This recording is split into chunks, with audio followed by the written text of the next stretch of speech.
हरे कृष्ण। ओम नमो भगवते वासुदेवाय। स्वागत है आप सभी का हमारे चैनल पर। आज के इस वीडियो में हम आपको सुनाएंगे आषाढ़ मास के कृष्ण पक्ष की एकादशी योगिनी एकादशी व्रत की कथा। योगिनी एकादशी का व्रत करने से सभी प्रकार के पाप और रोग नष्ट होते हैं। भगवान श्री हरि विष्णु की कृपा से मोक्ष की प्राप्ति होती है। तो सभी प्रकार की व्रत कथाएं हमारे चैनल पर सुनाई जाती हैं।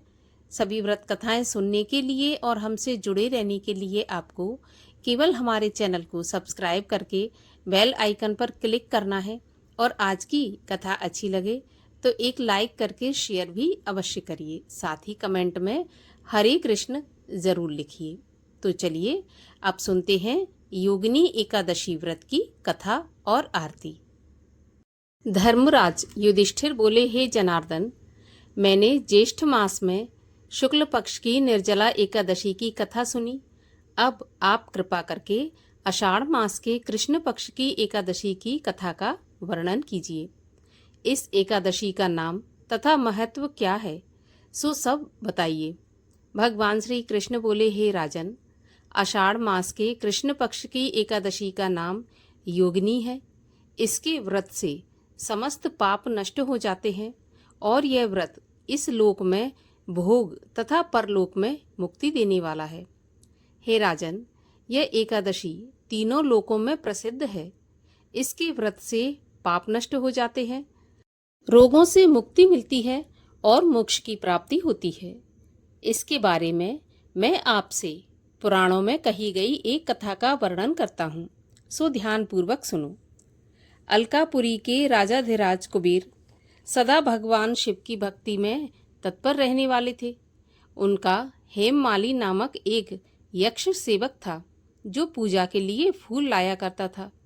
हेममाली की पत्नी का नाम विशालाक्षी था। वह यक्ष काम पाश में आबद्ध होकर सदा अपनी पत्नी में आसक्त रहता था।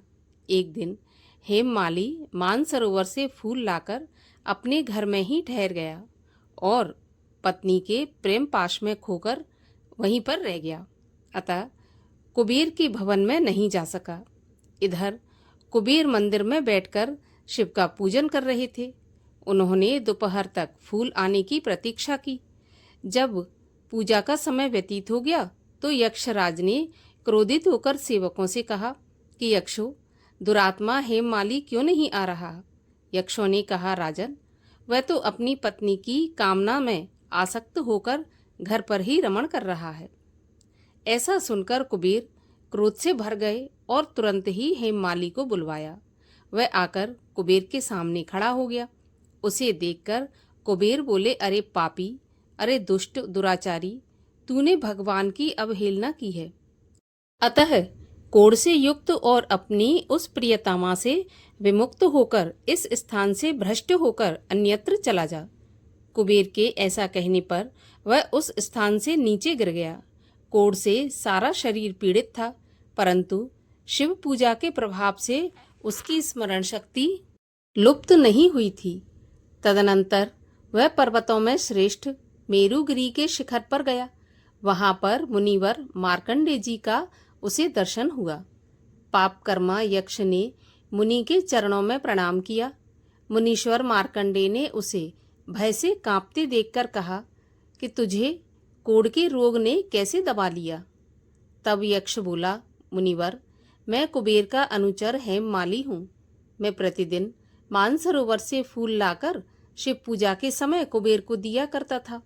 एक दिन पत्नी सहवास के सुख में फंस जाने के कारण मुझे समय का ज्ञान ही नहीं रहा। अतः राजाधिराज कुबेर ने कुपित होकर मुझे श्राप दे दिया, जिससे मैं कोढ़ से आक्रांत होकर अपनी प्रियतमा से बिछुड़ गया।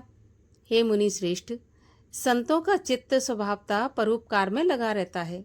यह जानकर मुझ अपराधी को कर्तव्य का उपदेश दीजिए।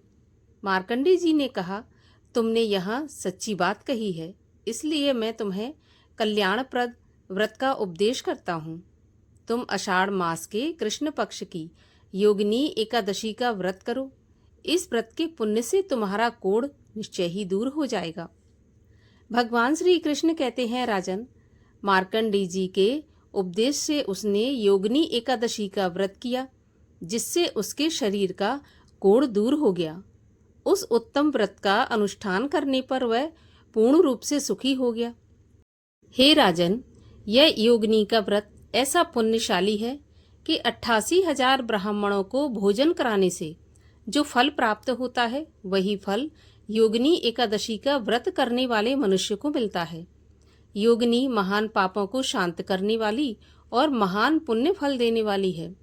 इस महात्म को पढ़ने और सुनने से मनुष्य सभी पापों से मुक्त हो जाता है और मोक्ष को प्राप्त करता है। तो बोलिए एकादशी माता की जय, भगवान श्री हरि विष्णु की जय। और आइए अब सुनते हैं एकादशी माता की आरती। ओम जय एकादशी माता, ओम जय एकादशी माता, विष्णु पूजा व्रत को धारण कर शक्ति मुक्ति पाता। ओम जय एकादशी माता, तेरे नाम गिनाऊं देवी, भक्ति प्रदान करनी, गण गौरव की देनी माता, शास्त्रों में वर्णी।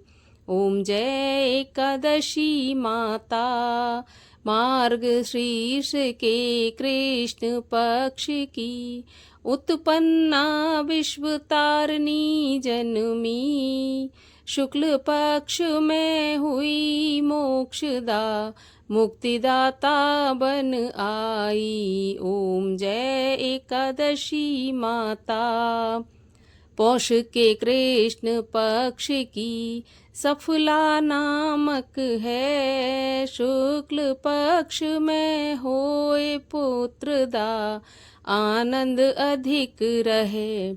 ओम जय एकादशी माता, नाम षट तिला माघ मास में कृष्ण पक्ष आवे, शुक्ल पक्ष में जया कहावे, विजय सदा पावे। ओम जय एकादशी माता, विजया फागुन कृष्ण पक्ष में, शुक्ला आमल की पाप मोचनी कृष्ण पक्ष में, चैत्र महाबली की। ओम जय एकादशी माता, चैत्र शुक्ल में नाम कामदा, धन देने वाली, नाम बरुथनी कृष्ण पक्ष में, वैशाख माह वाली। ओम जय एकादशी माता, शुक्ल पक्ष में होत मोहिनी, अपरा ज्येष्ठ कृष्ण पक्षी, नाम निर्जला सब सुख करनी, शुक्ल पक्ष रखी। ओम जय एकादशी माता, योगिनी नाम आषाढ़ में जानो, कृष्ण पक्ष करनी, देवशयनी नाम कहायो, शुक्ल पक्ष धरनी।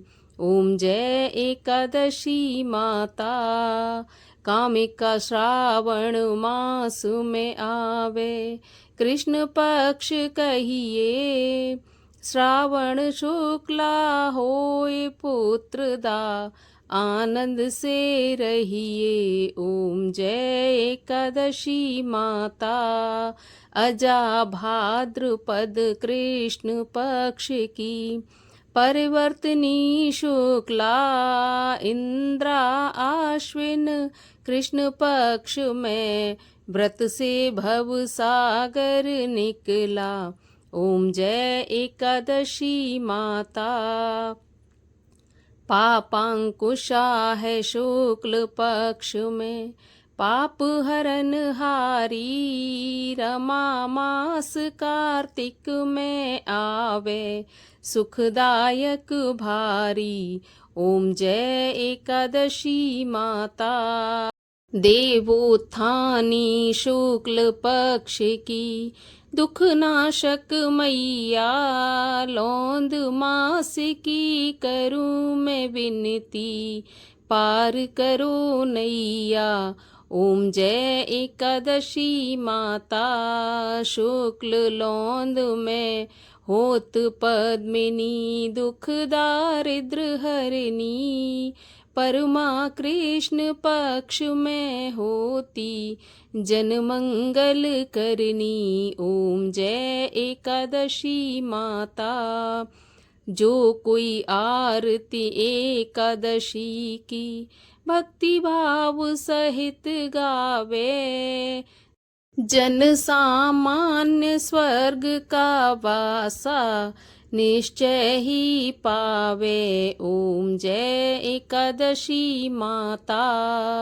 बोलिए एकादशी मैया की जय, ग्यारस माता की जय, भगवान लक्ष्मी नारायण की जय।